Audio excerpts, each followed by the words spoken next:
Әй, мен бұл дауыстың Жаннаның үйінен шығып жатқан.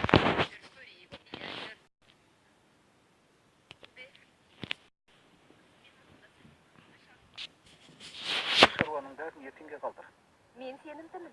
Олардың барлығы Раджо татемнің достары. Олар қашан банке Бахариге жиналар екен? Мен оның сыбыс-қысының дауысын қашан естімін? Біз жылдар бойы қол жеткізе алмай жүрген мәміле.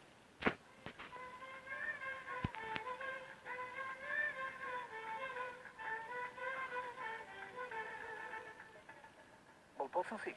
Қайырлы күн, тәте. Қайырлы күн, қызым. Әй, Роли, үйіңнен теледидардың дауысы шығып тұрды ма? Қане жүріңдер, үйге кіріп көрейік. Ештеңені ертеңге қалдыруға болмайды. Бүгінгі тапсырманы бүгін орындау қажет. Солай ма? Бірақ сосын Мен саған сәлден соң хабарласайын. Тұтқаны қоям. Жарайды. Мәссаған, Сау бол. Алпауыттың үйінде алып құлып тұрған нес? Ол ертең келеді. Онымен сол кезде сөйлесе аласыз. Мына дауыс қайдан шығып тұр? Бұл менің ойымнан шығып тұр. Сенің әкең теледидарды ұнатпаушы еді ғой. Сол үшін дүкенге кетер алдында оны бекітіп кетеді. Сонда балалары оның жауымен достаса алмайды. Ай, қайырлы күн.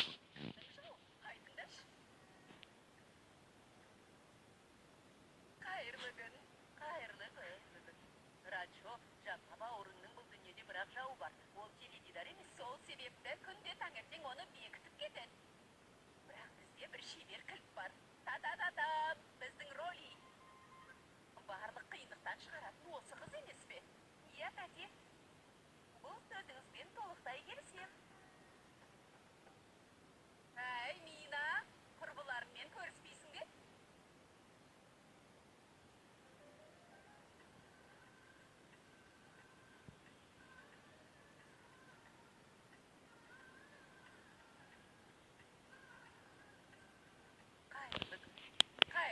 Қайырлы күн. Отырсыңдар. Ал енді келіңдер билейік фильмнен ән тыңдатсыздар. Мәссаған, бұл Зимар әпкемнің сүйікті әні ғой. Әпке, сенің сүйікті әнің басталғалы жатыр. Жүріңдер, жоғарыға шығайық. Мина, бәріне жеңіл тағамдар әкел. Ол енді, жүріңдер. Әрине, бара бер.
Неліктен тоқтап қалды?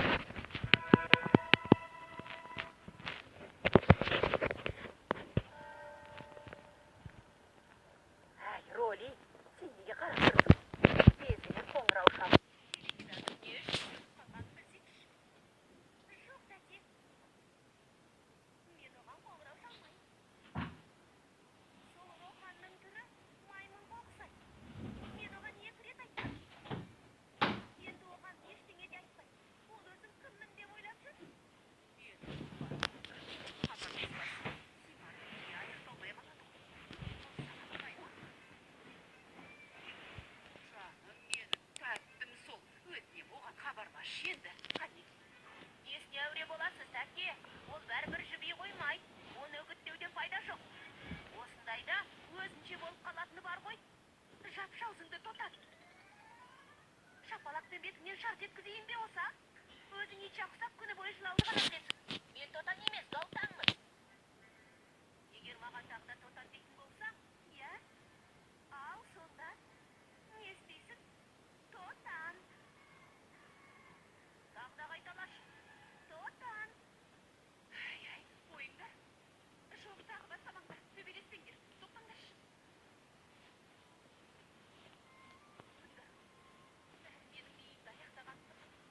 болса музыканы неге өшіре салдың?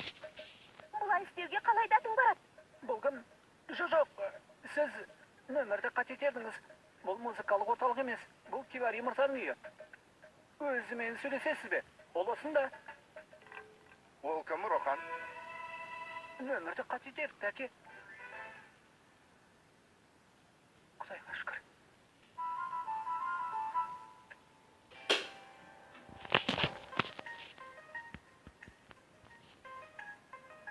Не болды? Не дейді? Не болды, Роли? Оның әкесі үйінде екен. Сол себепті теледидар сөніп, әлгі маймылдың аузы жабылған көрінеді.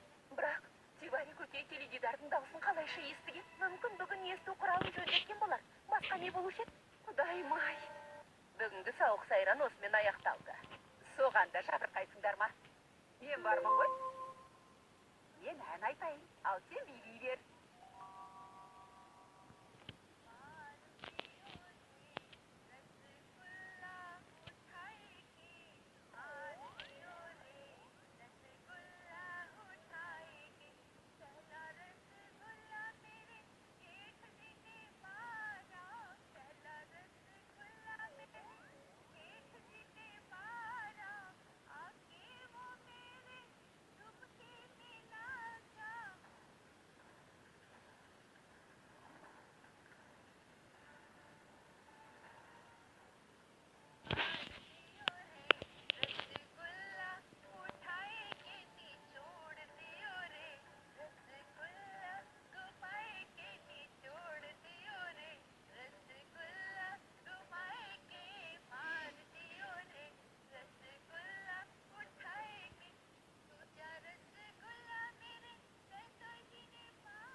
Кісілердің дауысы жерден шыққандай әсер етеді, иә?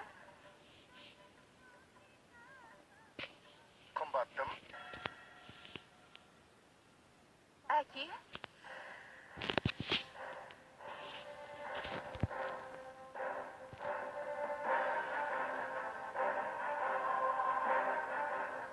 Тыңдаңыздар, өтінем. Сіздерге келесі көріністі ұсынамыз. Қане.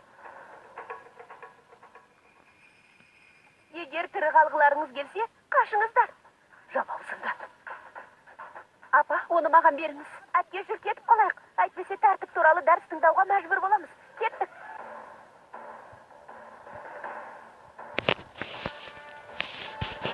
Қымбаттым.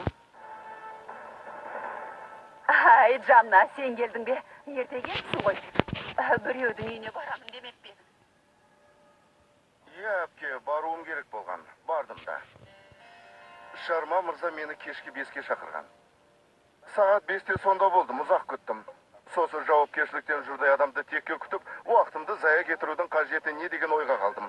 Адамдар неге уақытты бағаламайды екен? Иә, соны айтам да, сен үшін әр минут қымбат қой, сонша уақытты бекер кетіргенің өкінішті. Бірақ үйге ерте келгеніме ризамын.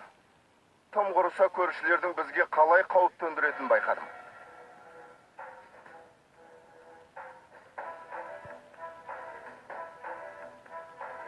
Қане, су іш.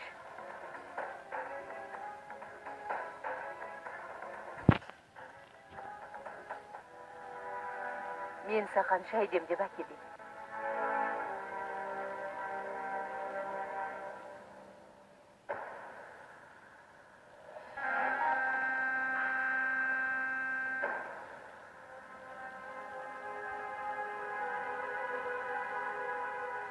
Қайырлы күн.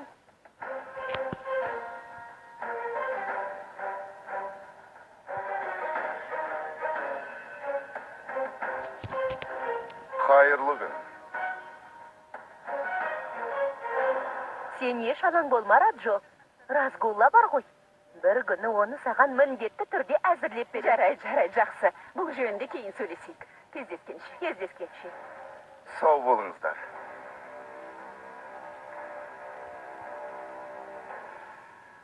Әпке, ол қайдағы Разгулланан айтып кетті? Разгулла. Ай, расында да, Жанна. Мен кедейлерге тәттілер таратып тұрамын ғой. Сол бір жақсылығым үшін ол маған разгуллап пісіріп бергісі келеді. Ал мен бірден бас тарттым. Иә. Иә, онысы жақсы ғой.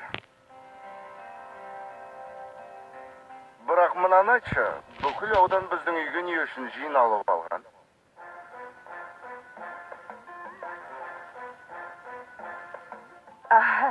Не ғой. Білесің бе, бәріміз Құдайға құлшылық еттік. Діни әндер айттыңдар ма? Иә. Біздің үйде ме? Иә. Мына жақта Тивари мырза бәле болды. Күні бойы теледидарының жағы бір сөнбейді. Ол аз дегендей. Сен тыныш отырмайсың. Күні бойы бірдеңе шығарып жүресің. Осындай шулы ортада балалар қалай сабақ оқиды? Мен бүгін Тивари мырзамен сөйлестім. Тивари мырзаға не болыпты? Оған не болушы еді? Үйге қайтар жолда теледидарының бар даусымен қосулы тұрғанын естідім. Мен оны сөндіртіп тастадым. Теледидардан шыққан дауыс бүкіл Бриндаванды сілкіндіретіндей зор еді. Тивари мырза қызық өзі. Әпке мен оған өз ұлының алдындағы жауапкершілігін түсіндірдім. Бірақ ол тек көзін бақырайтып басын изеуді білді. Сөйтсе